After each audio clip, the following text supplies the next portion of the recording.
Hey everyone, how you doing tonight? If you're part of the replay crew, glad to have you back. Got ChristConflict on, and we're just gonna talk about whatever comes to mind. Feel free to throw out some suggestions, and no talking about other creators, no talk about other members or subscribers of other channels. We're just gonna have some fun. So, how's life been, ChristConflict? You're muted. Yeah, no, I had to cut off one of the other thingamajigs. Life is yeah, it's life. How about you, Jen? It every day's a different day. Kind of been catching up on the Katie Joy situation. It's kind of been interesting watching everything with Todd Chrisley. I don't know if you ever watched his show, but he's a firecracker. Wait, didn't he have a show on A&E? It's on USA. It's called Chrisley Knows Best. Oh wait, maybe I'm thinking of Chris Isley. Might be. Todd Chrisley is, I believe, a real estate tycoon. He has 4 kids and a granddaughter. The granddaughter he has custody of, but he's funny. He really is. I guess so. If he got his own show. Yeah, no, it's funny. It's been on for a few years, and yeah, I think our girl has bit off more than she can chew with this particular situation. She's never had that issue with Todd. Easy kept saying, "Todd, come get your girl." I just don't think she realized which Todd was coming for the girl. Oh, yeah. So yeah. So I think it'll be interesting to watch this one play out. I mean, you got Todd Chrisley's mad anyway because Katie was talking to his oldest daughter. And so I think this got a little bit personal, to be totally honest. Wait. Huh? Yeah, Katie Joy is friends with Todd Chrisley's mom, or with her daughter, his daughter, How whatever. old is Todd Chrisley? Because Katie's in her 40s. Todd Chrisley might be 50. So why is Katie talking to his daughter? They're friends. They're buddies. They didn't meet in high school or college. Quick hellos to Beatrix, y'all. I'm not drunk. Uh, although I wish I was drunk, y'all. I'm not drunk. Mama T, Reagan, Oh, I'm Girls glad you started talking. Paragon, Mandy, so many people. Silver Foxtress, Amber Chick, lots of you in here tonight. Sandra and Susan. And to But all yeah. you guys, I say hello. But no, I think this one's gonna be it's gonna be a lot of fun, and I think, whereas the Toddy Westbrook one, I don't think interested a lot of people. I mean, honestly, with me, I'm not really into makeup, so I was more into the You're just a just lost. the drama of the whole thing. I think with this particular one, there's people that genuinely do watch Todd Chrisley. I think it's a bigger the scenario I think's bigger. So I don't know. It'll be interesting. And his Twitter, oh my gosh, his Twitter is on fire. I'll say I haven't been on Twitter in a while. Actually, I made my very first post on Instagram today. I saw that. I liked it. Uh, I was just going through YouTube and I was looking at like him standing there, and he just looks stupid. But he also looked like I got this. So I was like, yeah, he don't really understand what he's facing. I bet he wish he knew how to read now. Or type. So, last time, you're my age as well. Last time we were having a great conversation about music and movies that us old fogies, God, isn't it hard to believe we're old? That we actually enjoy. It's not hard for me after I come back from walking the dog. Um, so what movies did you find interesting as a kid? Oh wow. See, I have a very diverse taste. And you said movies, or are we talking music? Either Diverse way. in both. Let me say, uh, cut my teeth on those little black and white movies. I used to watch with my mom as a kid. So you got like Arsenic and Old Lace, uh, Bachelor Father, those Cary Grant movies. My all-time favorite movie is A Soldier Story. I haven't seen that one. The best movie I've ever seen was Apocalypse Now redo. Oh yeah. That was based off of In the Heart of Darkness. Yeah, when I saw Charlie it, Charlie Chaplin. You want to talk black and white? Charlie Chaplin movies. yeah, when he was 70 marrying a 20-year-old or something to that effect, I thought he might be a pedophile. The Labyrinth. The Labyrinth. Yes, Amber. Yes, Emmett The Bodie, Labyrinth. I remember that. The Goonies, Mad Max Beyond Goonies. Thunderdome. Yes. Yes. Yeah, I mean Goonies. Who doesn't forget that, you know? I mean that was just I mean all those guys were most of them went on to such great roles too when they grew up. Well, the kid that played Chunk went on to become an entertainment lawyer in real life. And Did then, he? uh-huh. Like once he saw his role in the Goonies, like he thought he did, he felt he did an okay job, but he didn't want to be seen like stereotyped as the fat kid.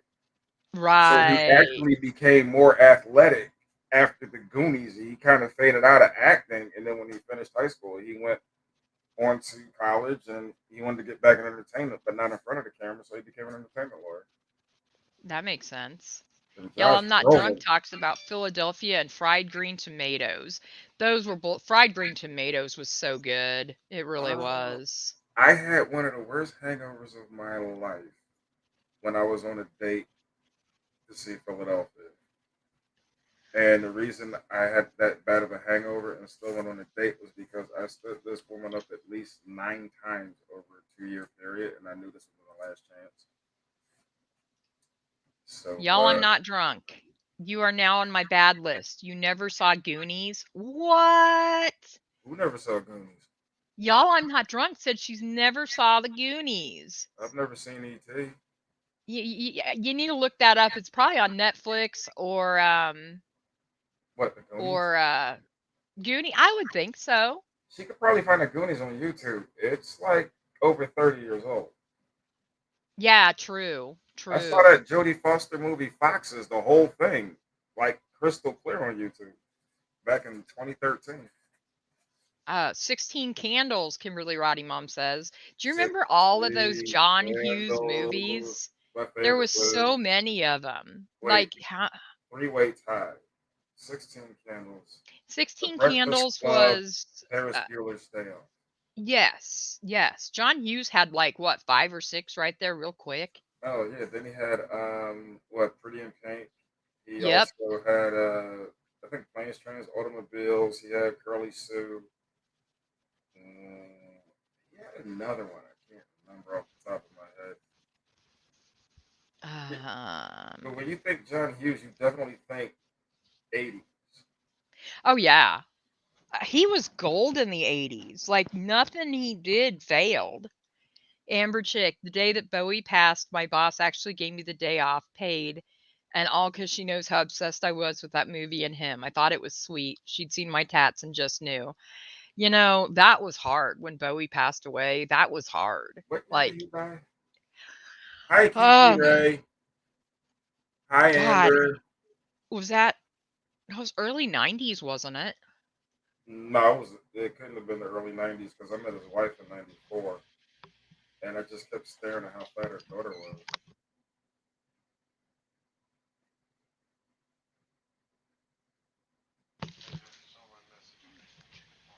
Okay. Let's see. Swore by Breakfast Club. That was the other one. Breakfast Club.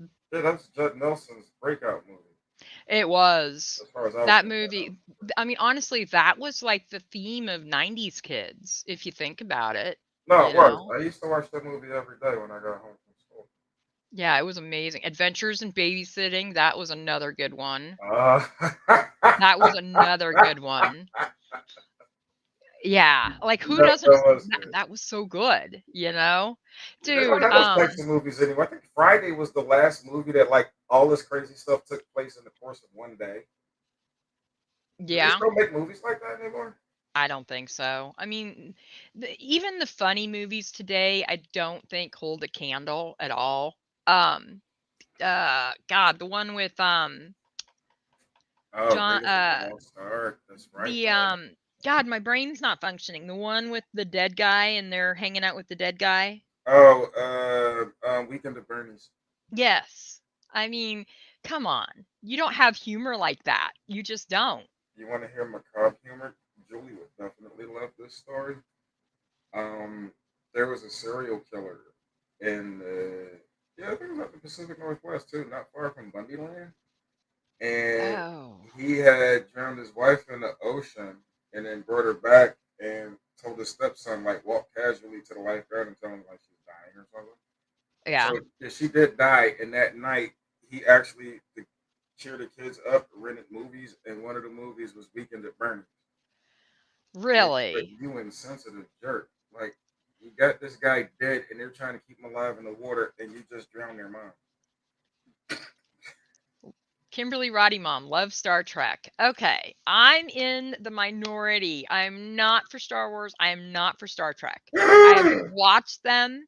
Now, that being said, Gene Roddenberry was a man ahead of his time.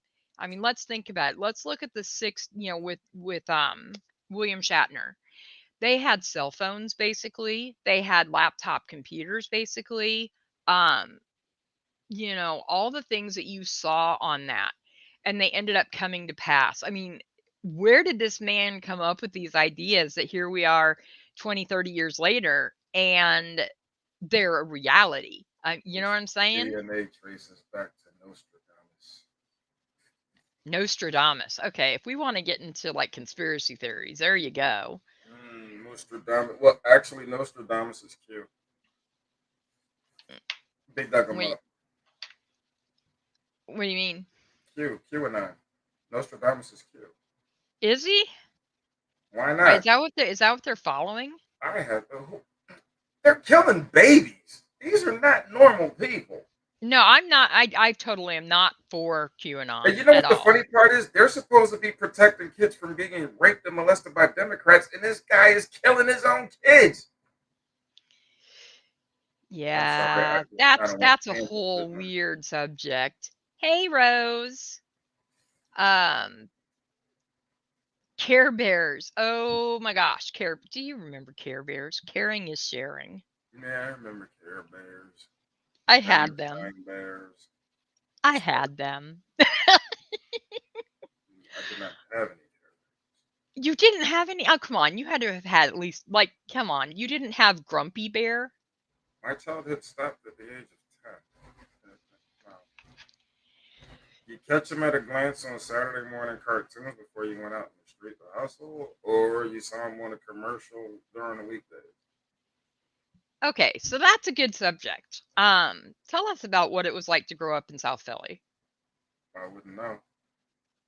What part of Philly are you from? North. North. Okay, well, tell us about, it's a direction. Tell us about that because I'm actually kind of interested in that, because I'm from, white bread Midwest USA. So it's kind of neat to hear about, different perspectives. I'll start by saying this. Everybody talks about New York and Los Angeles, Houston, Chicago. Philadelphia is the most territorial city I've ever come across. And it probably has enough subcultures to be its own country. Like within, for example, take North Philly, for example, there could be 7 or 8 different parts of North Philadelphia. And within those parts are subsections of those parts where there's kind of like just a different way of talking, a different way of acting. It's like that, which for me being a sociologist fell right into my wheelhouse. Um, I didn't have a conventional life, so I can't really say what the theme of growing up there is, except like there is a lot of poverty. I didn't Okay. realize as a kid everybody was just as poor as me because they know how to hide their poverty better, I suppose. Okay. Like it actually, there was a couple of years in there where I felt like I was tough line, but towards the end when I got out and joined the army, you could see the change in climate, like you could feel it. That was the reason I jumped ship. And then when I came back, like 2 years later, all but 5 people that I grew up with were either dead or in prison. So what do you do now? You said that you were you were trying that you came back and you're trying to help people. So what do you do? I'm retired now because of my PTSD. I don't do anything. Okay, what were you doing? Because you said you came back. Oh yeah, when I came back, I got a job, went to school. Was a social worker. I was a child advocate. They're kind of the same thing, but not. Then I became a financial counselor. I did that for like 3 years. That was a lot of fun. And Okay. then I went back into family court working with children and became a job developer and trainer. And then at the end of my career, I became an administrator for community college in Philadelphia. So you were basically trying to give back. Mm-hmm. See, and that's something that I respect that a lot because a lot of people when they leave situations like that, they never look back. And so I highly respect anyone that their goal is to help other people, you Well, know. I didn't really have a choice because I had a trap baby, so I had to come back even if I didn't want to. Some people wouldn't even care. So it's still, See, pretty I grew honorable. up without parents, and I always said, I wish there was somebody out there to help me. And if I was in a position where I could help other people, I would, and I did. And so, I had integrity before I found Christ. That was just how my mother raised me. It was very important. And I found out in therapy, I spent my whole life being afraid of disappointing my mom, even though she died back in like the late 80s. I mean, that makes sense though, I mean, like I said, I just respect the fact that your goal was to help people. I really to me that's a huge deal, It was a conscious decision I made. I'm not going to lie. There was a period where I was just going to use everybody. It's just I'm going to blast you before you even get a chance to blast me. I'll be the wolf in sheep's clothing, all of that stuff. Especially when I first came home from the army because I didn't want to join the army. I wanted to actually join the Marine Corps, but I had a trap baby. So, trying to think here. See, that's the difference with me. I mean, I grew up, like I said, I grew up, as middle class as you get. You know, I went to public school, up until 8th grade. So, at least I did have, we were pretty diverse. But then I go to a Catholic high school and it's like we had one black student in 4 years. And I think he stayed for 1 year. So, you Yeah, I've know, been that kid yeah. boatload of times. And it was tough. He was a great kid. He really was. He was the sweetest guy. But But yeah, I can't remember. He was there for a semester or maybe a year. But it just, he comes into the school. I mean, it was think hard about it. enough. He's the only black kid in the school. How would it have served him to be an asshole? Exactly. No, but I mean, I'm sorry. You can still be an asshole and you can come in and be that guy. And he didn't, He was a smart kid. he was a good kid, but yeah, I love hearing people talk about, different experiences because, seriously, I was, the middle class white girl dating the farm boy, I mean, that's about as boring as you get. And I love hearing, I don't know. I love No, hearing no, about, no. you Sex know, with my ex-wife is as boring as you can get. what do you really think? When my therapist, the couples therapist, asked me, "What is intimacy with your wife like in one word?" And I forget what she said, something pretentious, I'm sure, but the only word I could think of was pedestrian. and it was like, I'm having pedestrian sex. Oh my God. It was that dull. But don't tell her that. Reagan Crabtree, she talks about liking to help people, especially with disabilities. And you're kind of the same way, Reagan. I know that you tried to do awareness for disabilities. So, I mean, I think those are the people I really like is, people like you and Christ Conflict that, that your goal is to help people. I mean, I'm a nurse. I like to help people too, but um, You mean the doctor I don't part? think there's just not enough of that right now. Everybody's so it's all about them, and you know what I mean? It It's the just society that we've come into. It's the changing of the guard, if you will. So you gotta remember the baby boomers came after the generation that survived the Great Depression. And so they grew up with that whole mindset of the nuclear family. And then you had, after the baby boomers, Gen Xers that kind of came in and said, hey, families are great, but it's not mandatory. And then after the baby boomers, you had the millennials, and they all were casualties of the crack epidemic. And with exactly. the crack epidemic became grandmothers becoming frontline parents again, mothers and fathers being thrown in jail, kids having to raise themselves, becoming parentified, and then things start becoming of quick need instead of the life process, so to speak. So, for example, you know, you got to keep that baby quiet because you got to do three other things and you don't really know what to do. So you prop the kid in front of the TV. That seems to keep him quiet. You leave him there and you get as much done as you can before that kid starts crying again. That's what it becomes. And then TV starts raising your children. And then And that's after a true. while, you get cable, then you get illegal cable, when your cable gets cut off, and now you got all these channels, and nobody's really paying attention because it's just flying back and forth.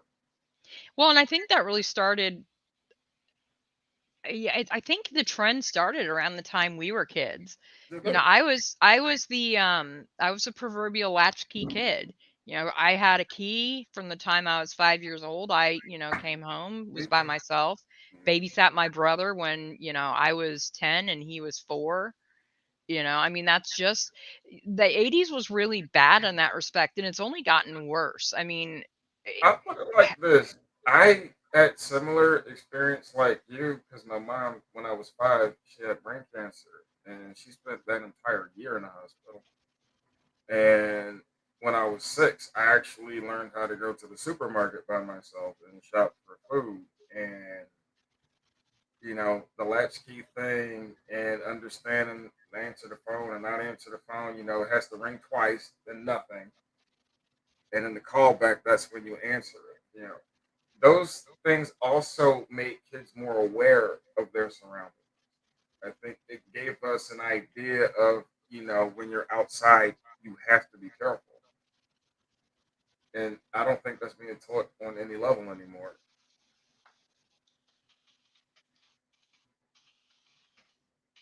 I think it's weird because, like our generation seems so much more mature Yeah. than like I mean, I hate to say it, but my kids and they're nowhere near as mature as I was at their age. Like, yeah, and granted I had a kid young, I had my kids young, but it just I don't know, people don't seem as mature now, and that just blows my mind. It is, in my opinion, I'm just going to say that, in my educated opinion, it's because they're in the information age. Millennials pretty much grew up in the information age. We kind of came into it like in early adulthood. We had to work to get the things we got. There was no influencers where you could get millions of followers and buy AdSense. There was no Google. We had to go through encyclopedias and research. We had to go to libraries. We had to walk to school. And I mean, I Yeah. had to walk 7 miles to school back and forth every day. You know, those are the things that you don't necessarily hear millennials and the Gen Z kids talk about. And now you got the virtual learning. Things become too easy. If you have to put the work into something, if you did your senior thesis and it was so good that they published it, you're going to be so proud of it because of the amount of work you put into it. But if something's so easy that you can just Google cut and paste, you're not going to have the same appreciation. And I think Exactly. that's come across in a lot of different ways. This is not a country anymore that puts an emphasis on education. I mean, Bad art. seriously, where'd that gap year crap come from? Ugh, that's so Gap stupid. year. Oh, I gotta take a gap year, man. High school was so hard. Oh, I Bad need a art whole year tangent. to just decompress, man, and fold shirts for 10 hours a day. I know, right? Bad art tangent says, I think that's subjective. Both my kids were really mature. Both have been able to run a house for years. Now, I think that's funny because if I recall correctly, you are not in the United States. Yeah, so bad art tangent. Shut up. No, my point is, I'm almost thinking that is a US phenomenon No, with it is. the That was children. definitely. I'm speaking solely about United States culture. Because I honestly, from everything I've heard, that, if you get outside the United States, there you still do have that level of maturity, which makes you wonder, where's the difference? What are we as a country doing wrong? That if you step outside the US, you see kids that still have those abilities, and then you come here and it's like these kids are so I mean, I look at the kids like that my kids went to school with. And, it's like I look at these kids and I'm like, you guys would never Well, survive. here's where it went wrong. Their so-called war on drugs. It was actually designed to destroy the black community, but it became prevalent so fast that it grew beyond their control, and then they just allowed it to infiltrate everything. It decimated the millennial generation insofar as the destruction it caused upon their parents. That So, makes sense. you know, like our generation technically could still have people that would be quote unquote crackheads, but I used to joke like 10 years ago, the hardest thing you could find now is a crackhead over 40 because the millennials, everything shifted into, the K-12 or K-2 or and then you got your pills now and your benzos are the big thing and big pharma, which brought back the surge of heroin. So you don't Exactly. really hear a lot of crack anymore, but it devastated so many families. I remember I had a girlfriend who grew up with a girl who, when they were like in the fifth grade, the girl had her room with like the canopy bed and her own phone line. It was a French phone. Her mom met this guy. He smoked crack, had her smoke crack. Within 18 months, that girl ended up in foster care. So Yo- you Yolanda brings up a good point. Hi guys, wanted to give our kids more and better than we had and spoiled them way too much and that ruined them in the long run. And she's right. She's right. I think that it was us trying to overcompensate for some of the things that we went through, and it totally backfired. yeah, I mean that is definitely a problem, but I think it's more systemic than that. Like, I really think this so-called war on drugs, did more harm than good. It still is. Because remember in the 90s, after the whole crack epidemic started, then they passed these laws with mandatory minimums for what they deemed super predators. You know, Right. but like half a gram of crack carried the same amount of prison time as like 2.5 grams, no, 5 grams of cocaine. But crack was mostly in the poor communities with poor people, mainly black and minority people of color. So you can see the racial bias right there. Somebody gets caught with 5 grams of cocaine, they're most likely going to have a lawyer on retainer. True. True. And then Hillary Clinton with that super predator. That's why 2016 was just a nasty year to vote for president.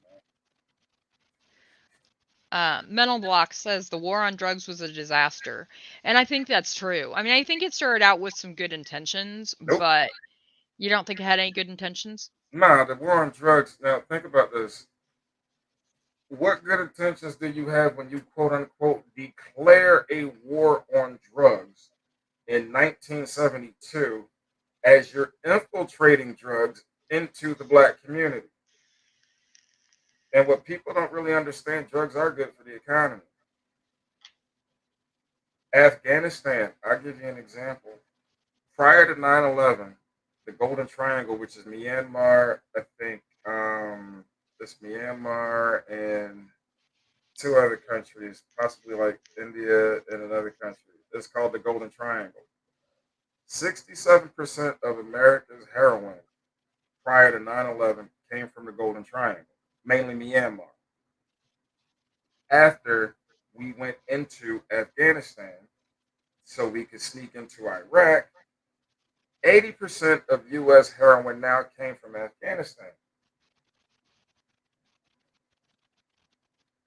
That makes sense. I don't know. I think when you, I guess one of my issues, and that's from, I think from having worked in the prison system, which I worked at one of the largest state prisons in Kansas. It's actually where, Leavenworth. yes, yes, where they do where death penalty is. Were you there Um, for Michael Vick? what was that? Were you there for Michael Vick? No, that he was in the federal prison. I was in the state prison. Oh, okay. Um, but it amazed me the number of people that were there for self-affecting drug crimes. You know, now people that are dealing drugs, I think should be, I think that prosecution is appropriate because they're adding to the issue. But I mean, I don't understand why our prisons are overrun with people that did drugs, on their own. So if they weren't a criminal going in, they sure as heck were when they left.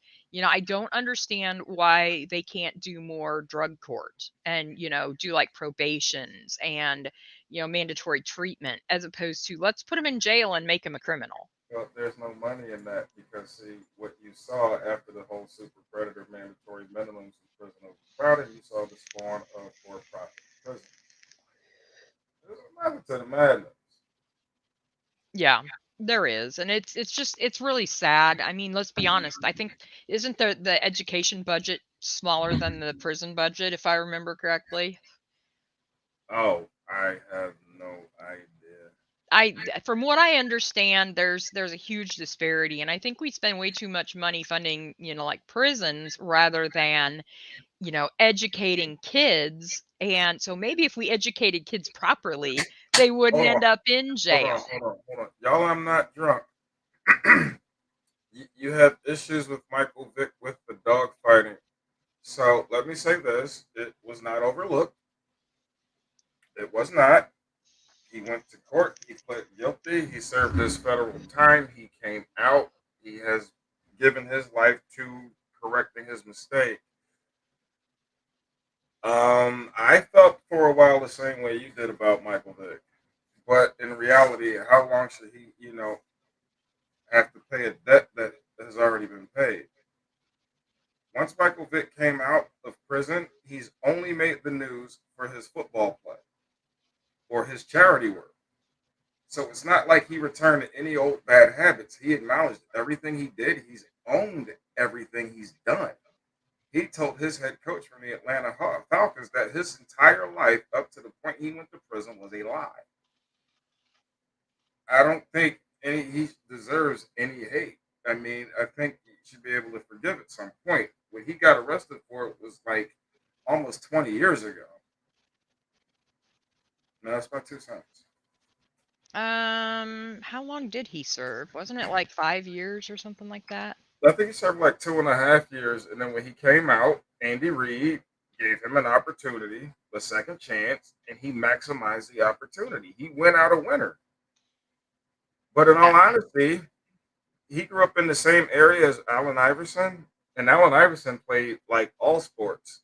They said Allen Iverson was a better quarterback than Michael Vick. That makes sense. But when I Allen mean, Iverson got into a fight and was like sent to jail and he was facing like, prison time, when he came out, no colleges wanted to touch him.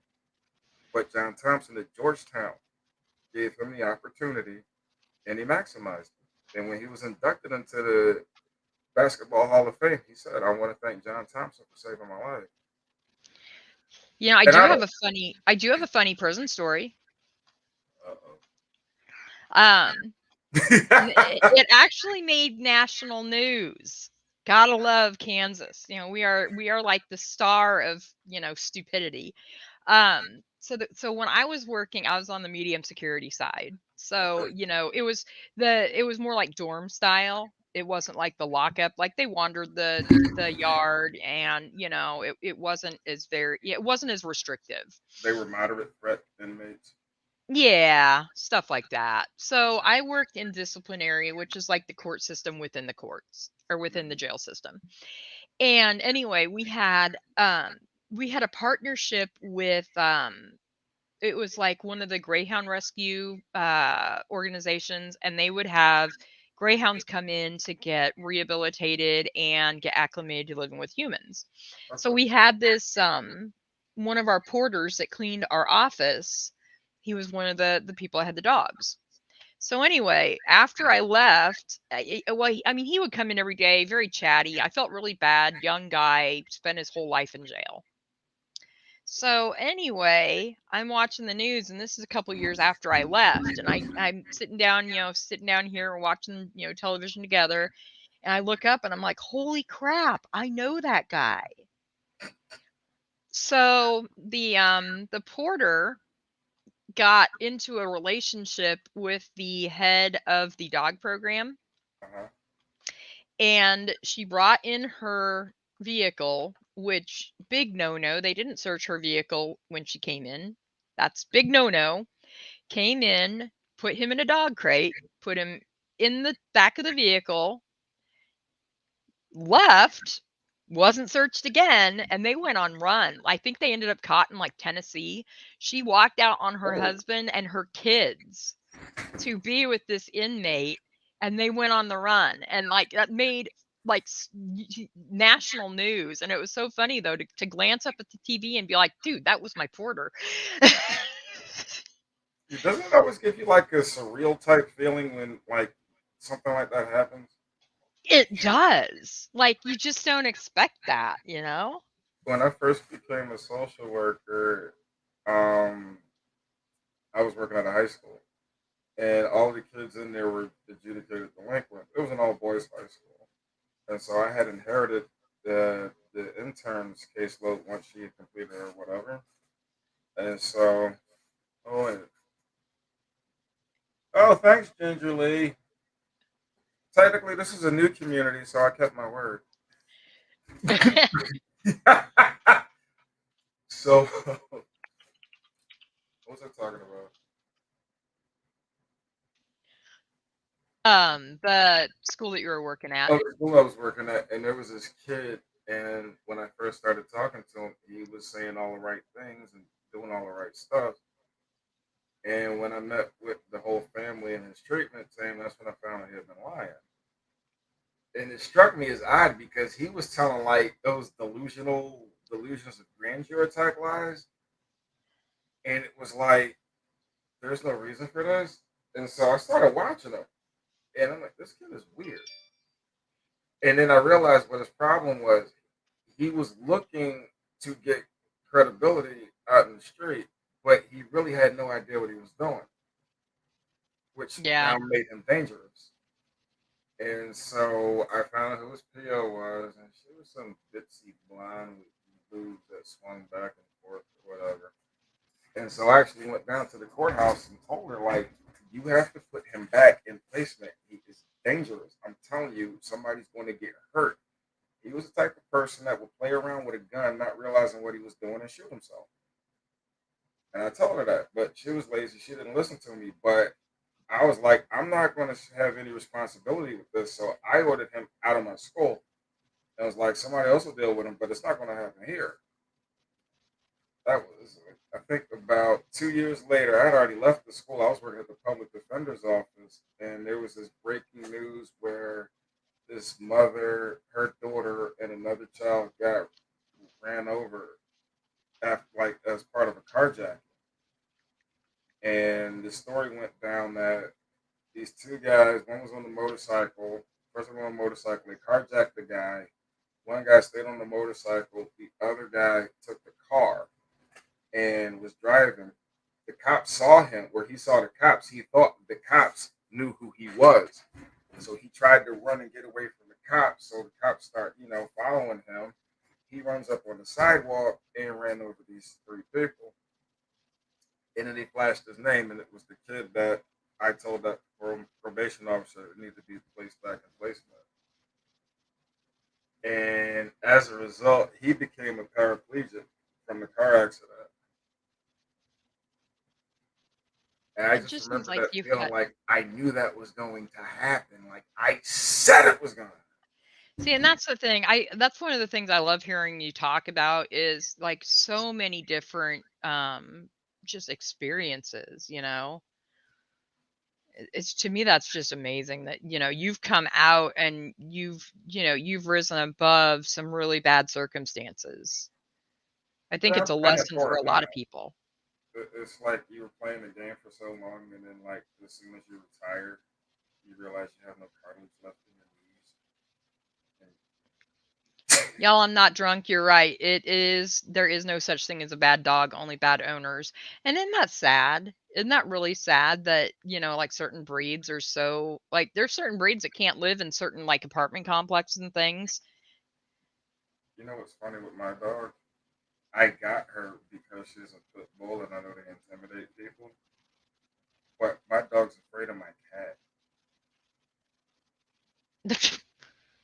So kind of like, yeah, I thought they were supposed to be huge monsters. And if you make them one, they will be one. Like pit bulls are the ultimate people pleasers. Well, and everything that I heard about pit bulls is the reason that so many are bad is that, like, they're purposely trained to be such and they're, Yeah. just, I and couldn't make my dog vicious if I chose to. Like you should see my dog when she realizes she's doing something I like. She'll do it, and then she'll look back at me to make sure like this is what you wanted, right? Like that's how they are. So if they realize, like sometimes when I'm playing tug of war with my dog and she starts growling, I'm like, yeah, good girl, and then she'll start growling even more. Robin, you're right. It is because people are awful and dogs are the best. I think you're right, Agreed. honestly. Pit Bull's number 3 human-friendly dog of all breeds. I did not know that. Pit bulls used to be called nanny dogs because they were so protective of children. I did not know that. Mm-hmm. When the dog that I got that was a rescue dog, she was a pit bull shepherd. Oh, she was beautiful. She weighed 90 pounds. Her name was Pepper. Wow. Y'all, I'm Um, not drunk says in Louisiana there's 5 breeds of dogs that homeowners insurance will not cover. That to me is insane. That is insane. Absolutely insane. Wait, but pet alligators are covered in Louisiana, right? Yeah.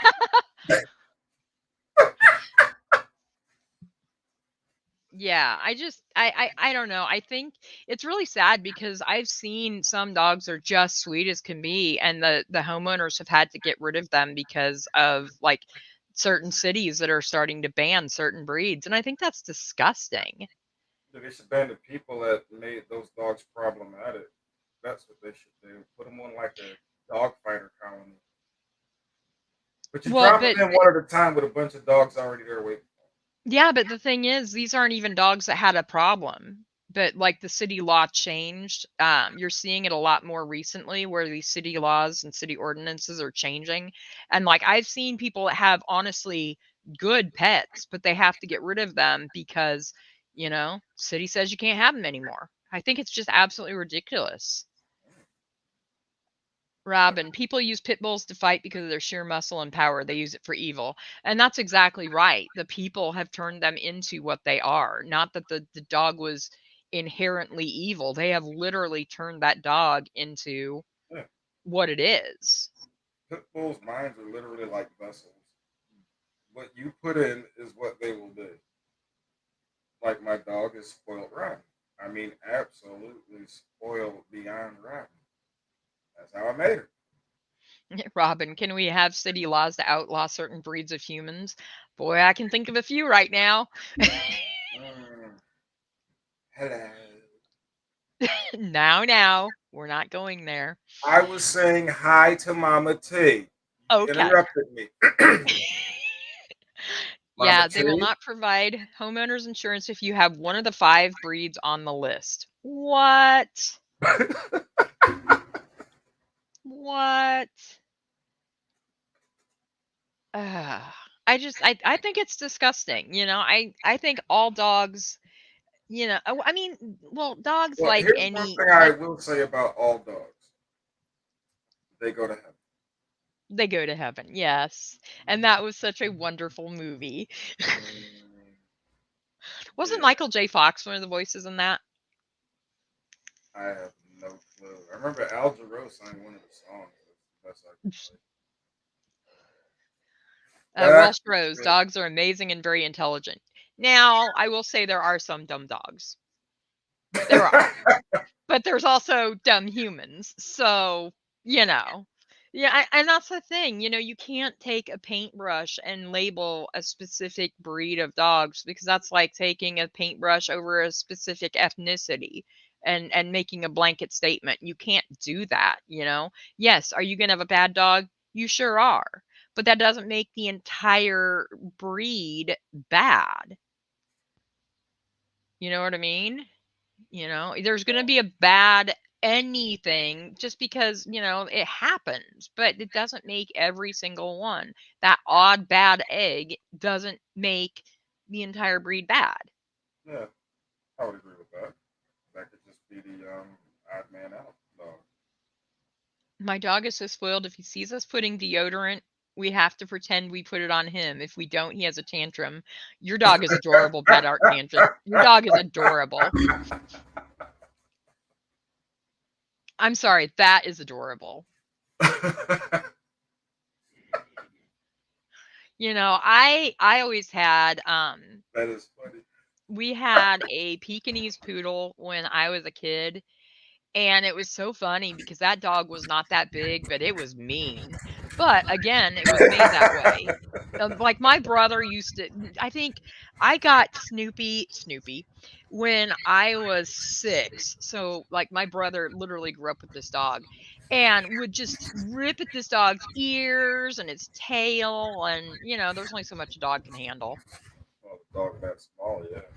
Yeah. I had a friend of mine. She was like a little sister, and she had moved to Philly, and she was like really pregnant. So I told her, if you stay in Philly, you have to stay in my house. So she stayed in my house. She had her baby, and my dog Pepper, the pit bull shepherd, was so protective of her that like if I came home and Pepper was upstairs, I knew that's where my niece was. If I woke up in the morning and Pepper was downstairs, and that's where my niece was. Like she was always there. And I had to warn people like she's got to be okay with you before you can even touch that baby. I had to tell like my niece's grandma she had to get friendly with Pepper first before she could go near her own granddaughter. That's how protective she was. And my Yeah. niece used to run over him or her with a walker, used to grab the ears, stick her hand all the way down her throat, and she just sit there. Bad Art Tangent. Okay, you're not stopping like making me laugh. She says her dog is ridiculous and loves wearing jumpers. Why can I picture this dog in a jumper? I can just see this happening. That art tangent, you're gonna have to show us a picture of that. I want to see that. I do. I want to see a dog in a jumper. I think it's so adorable. Silver Foxtress, my dog bred rots. I never thought twice about being around big scary dogs. Little dogs worried me. Yeah, them little dogs will nip your ankles. Little dogs get their nuts snapped. Hold on. I have to salute Hawaii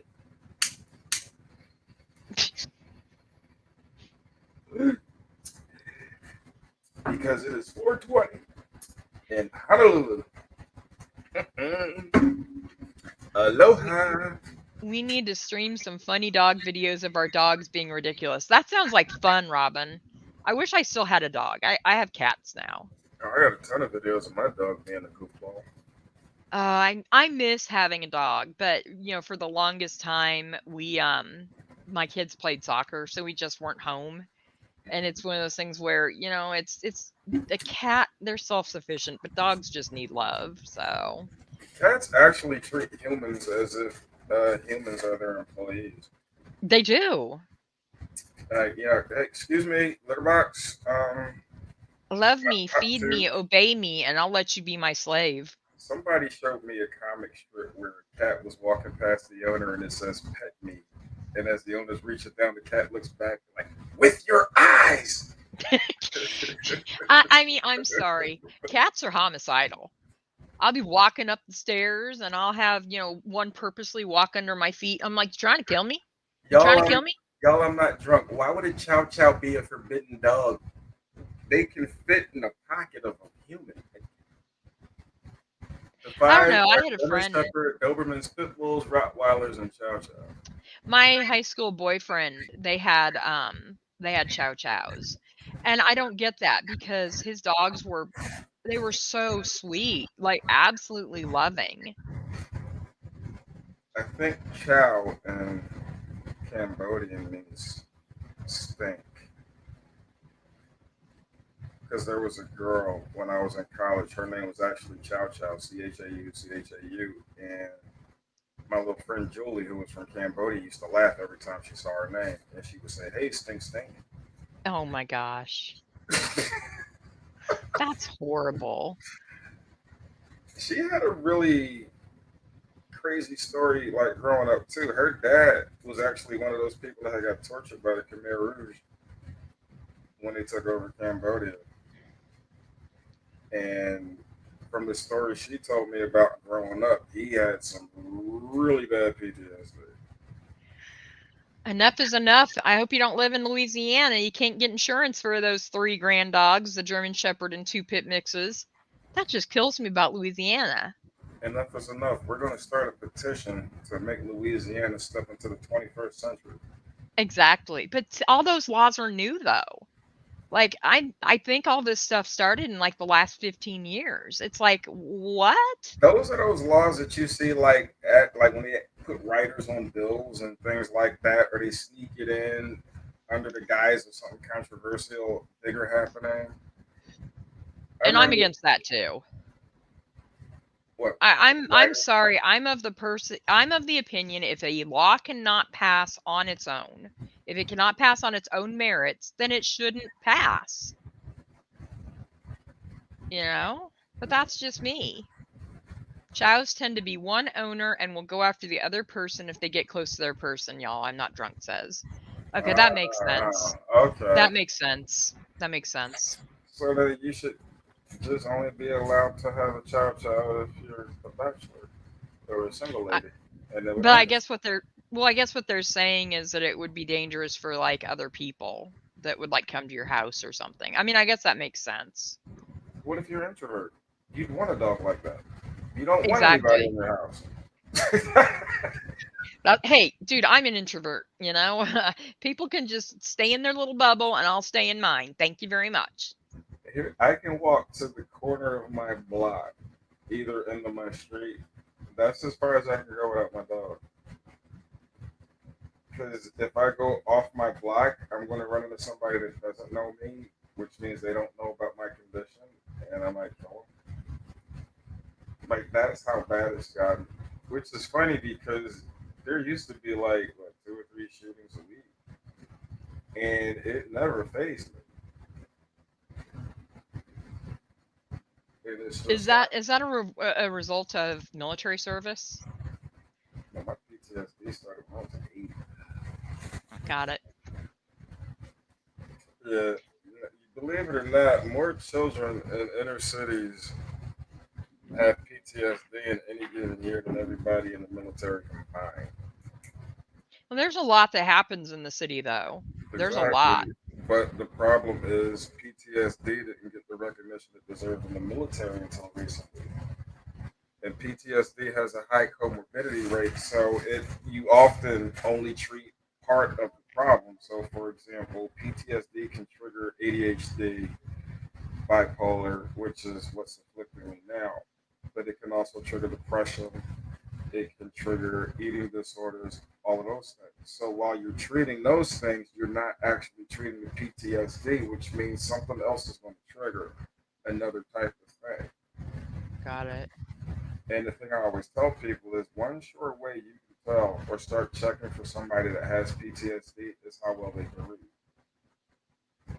So, for example, if you have juvenile PTSD, if, say, for example, it happened when they were in the second grade, at 15, they're reading at a second grade level still. It's because that trauma set in when they were 7 years old and they're unable to process new information. 85% of children that are afflicted with PTSD struggle, if at all, they can do it, process new information. I was just blessed to fall in that 15% category. Like, the more I learned, the more I was distracted from what was going on inside my head. That makes sense. So I was always into something. I would people watch and I study things on TV and learn things verbatim. And it helped me, actually helped me develop my imagination too.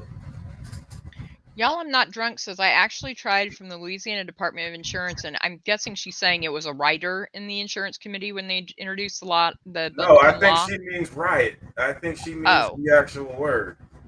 really? Yeah. Oh, it's okay. That makes sense.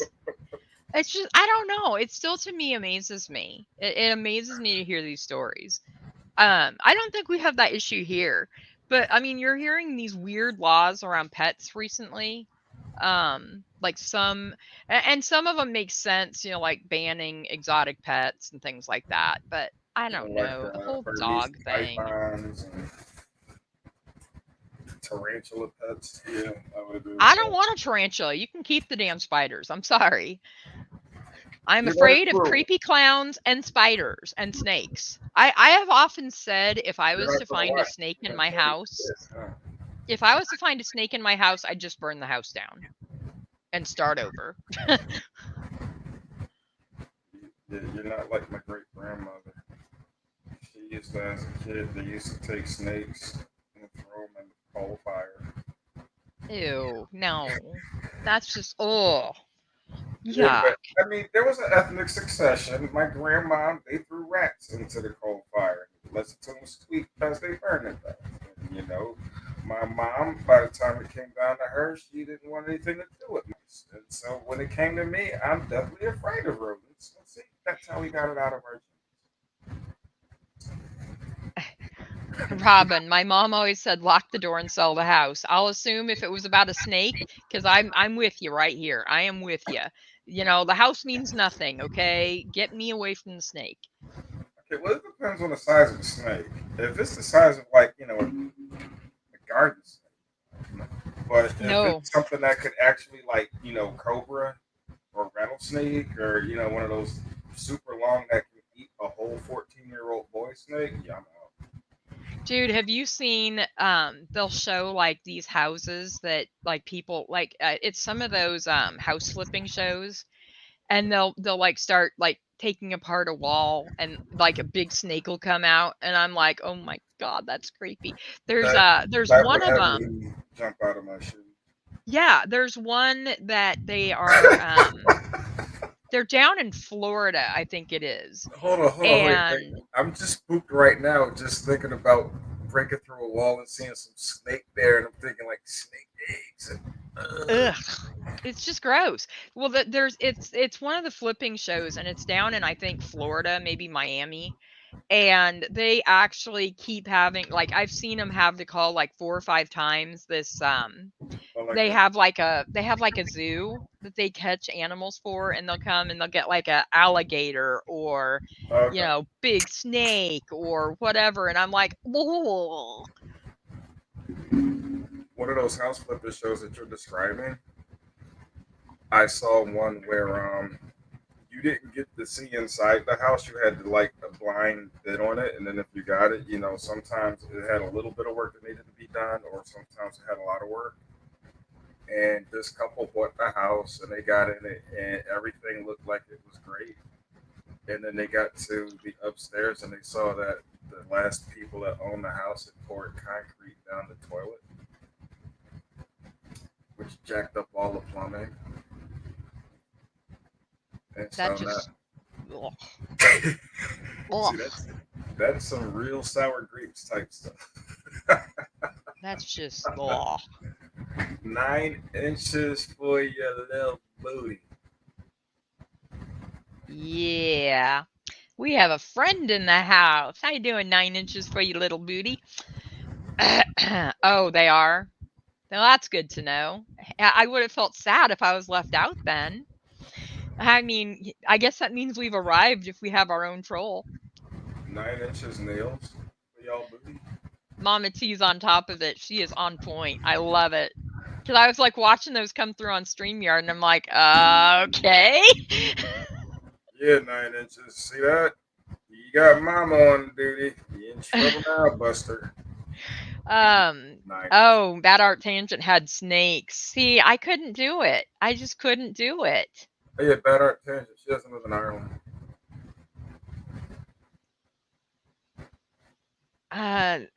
She's somewhere abroad. Oh, she's remember. UK. I think she lives near, if I remember right, she lives near Miss Julie. No, Julie's in Scotland. Oh, so that means Bad Art Tangent's in Scotland? Bad Art Tangent, where are you from? In the UK. Are you Enough near is Watford? enough. Enough is enough. Anyone hear the story of the woman who slept with a snake? Okay, that's just creepy. Latoya Jackson used to sleep with both of her snakes. Did she really? Uh-huh. What? That was when she was with that sleazy, greasy lawyer husband, the guy that she married when she was running around saying her dad molested her. Oh, okay. Yeah. Yeah. Bad Art Tangent. She lives in England. Bad Art Tangent. Do you know the Peaky Blinders? You're in Manchester. I love that we have such a diverse group, though. I think that's one of the things I do like about like Twitter and YouTube and Insta is the ability to just talk to people that aren't from here. It's so cool to hear about other countries and things that they do different and hear Julie Virgo say no instead of not.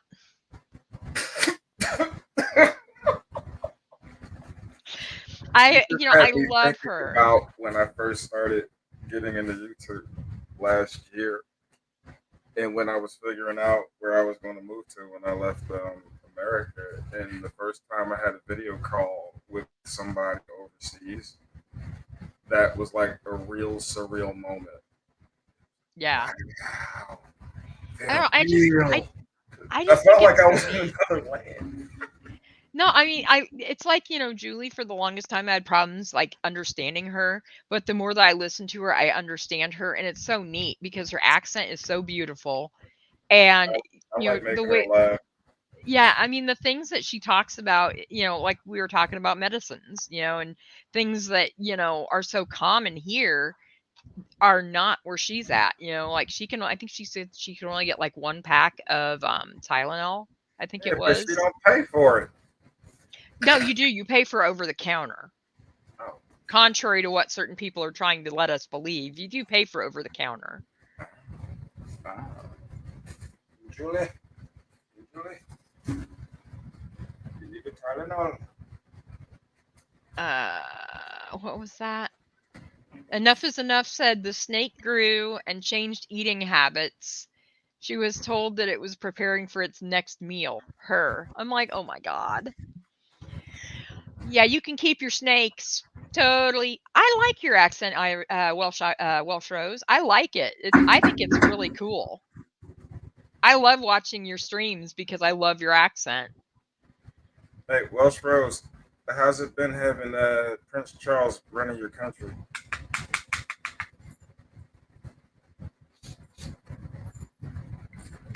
Yeah, did I see that right? Did I see that Prince Philip passed away, or am I just imagining that? No, he passed away. Okay, I thought I saw that. Yeah, that was a very remarkable day, to say the least. Yeah. And I would not have had any appreciation for it had it not been me making all these connections through social media. I didn't realize when Princess Diana died how wonderful she was. I just knew she stayed away from trouble. That is one, it was so funny because I was working as an overnight, I did like night audit for a hotel. So like I did all the balancing of the books and, within I want to say it was like 1 to 2 weeks, you had Mother Teresa pass away and then the accident with Princess Diana. So for one thing, being on that time schedule, all I had those days to watch was the funeral coverage for, the entire 8 hours. But, it was amazing to find. I mean, Princess Diana was an absolutely amazing person. Like, if you read a lot of the stuff about what she did Well, after I she did left the royal posthumously, family. and that's what I was saying. Like, I had no idea she was that, wonderful. But like, she died at the very infancy of the information age. Like, but because Prince Philip died this year, I was able to see like all of the things that he did. Like, you can just go and you can see the video clips or the news clips, and that made it easier. The information age is a double-edged sword. It helps people get information, extremely fast, to put things together extremely fast, or to find out things, great. But it reduces the amount of work you put into things, and therefore, like I said, that appreciation won't be as much as if you spent like 6 weeks in the library, as opposed to you woke up, remembered you had this paper due at the end of the day, and you just went on the internet, and now it's done. Yeah. Well, I kind of have to laugh when my son well, I guess he was promoted from 8th grade. Let me rephrase that. It's not a true graduation. Um, the boy that, well, there's people that get all mad. Oh, you didn't graduate from 8th grade. But it was so funny because they still did like, speakers and things just like they would in a high school one. And the boy that stood up and spoke, the first thing he said is, "I would like to thank Google for my getting out of 8th grade." And I'm like, but that's so true. Like, something as simple as a card catalog, like, they don't even know what a card catalog is because it's all digital now. Like, I'm sorry, that was part of the fun of being a kid, going to the library and flipping through the index cards to find the card that showed where the Dewey Decimal was, to tell you where in the library to Wow, get it. yeah, look for those dots. Yes. And kids these days are never going to know the drama of, literally having to go through the card catalog, or, oh my god, the book isn't there. What am I going to do? Whereas now you can do like intercity library loan The and get Defenders whatever you want. Association of Philadelphia, I would say in the past 10 years, finally got rid of the file curses. Wow. I started at Catholic Social Services and then went to the Public Defender's Office, and I started with the two most archaic systems. Like, the Public Defender's Office was just a step above having typewriters. No, I'm not kidding. It was such a paper-based operation, like in 2010. You know, so the Catholic Social Services, they allowed me to do a lot of things to like actually see what could work in different programs, which I was appreciative of. And they gave us a lot of paid holidays, like Feast of the Assumption. But you would not buy a rich man working for Catholic Social Services. Well, Shrod said the day that Diana died, she was carrying her oldest down the stairs. It was around 5:30, and they announced it on the news she died. And that, to me, that's still, I wasn't Wait, one of wait. the Welsh Rose, you didn't drop your baby, did you? yeah, that might have made her. Yeah, I I know. Like, I'm I like, mean the second part to that? honestly, think about it. Let's see, you're a little bit older than me, so you would have been what? Well, when she died, I was 26. When the wedding of the century, you would have been what? Oh, I was 14? 10 going 14, on 10? 11 when she So got I would married. have been She I got would have married been in like 82. 6. Yeah, I was like 6. And My mom watched those festivities that entire week. Oh, it was so yeah. annoying. The only thing I got a kick out of was when Prince Charles did the fireworks display. Because they I had don't know. actually a little skit and everything in that. And those fireworks, like, he must have paid the Chinese government like some serious bucks because those things were spectacular, even in 82. Oh yeah. And so that's the thing, that's what I grew up, and I was never one of the royal lovers, but that was a big part of, because of how much that was in the media. That's what I grew up with. And so, when all that happened with her, I still have my own You suspicions. know But what's anyway, interesting? Hmm. Because now thinking about the Prince Charles and Lady Di wedding, the comical wedding, royal wedding of the 1980s was Andrew and Fergie. Yes. That was like, and this is what I don't understand about what Prince Andrew is trying to talk about now. He was in People magazine in 1986 when he was engaged to Fergie, and they were talking about the list of his previous like relationships, one of which was a porn star named Koo Stark. So when he says he was not the party prince, he's lying. Sorry about Yeah. that.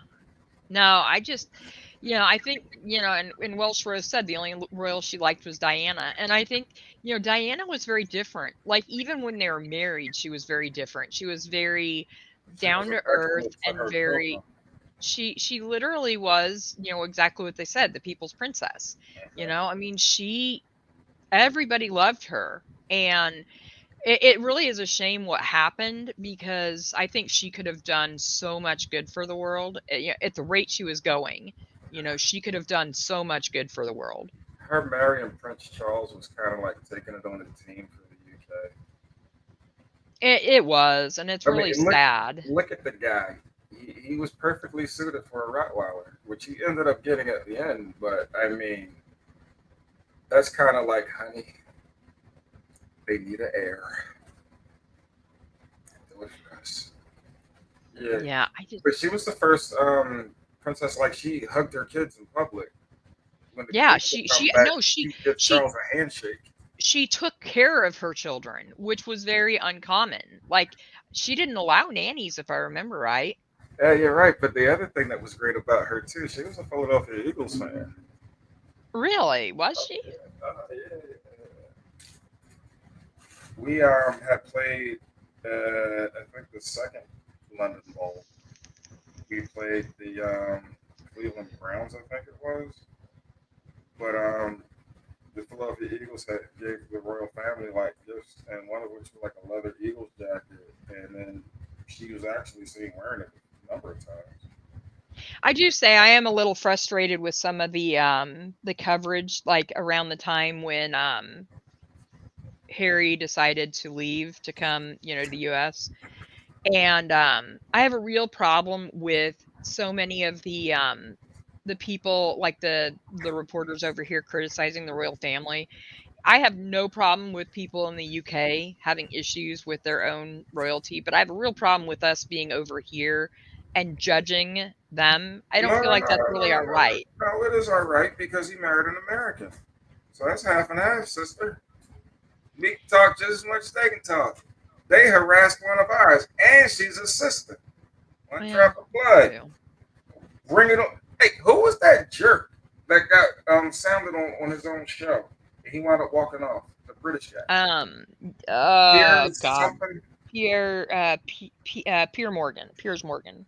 Yeah, that's a guy that has not been loved in his life. Like that. Oh, That's just a hateful dude. that well, he had issues before that though.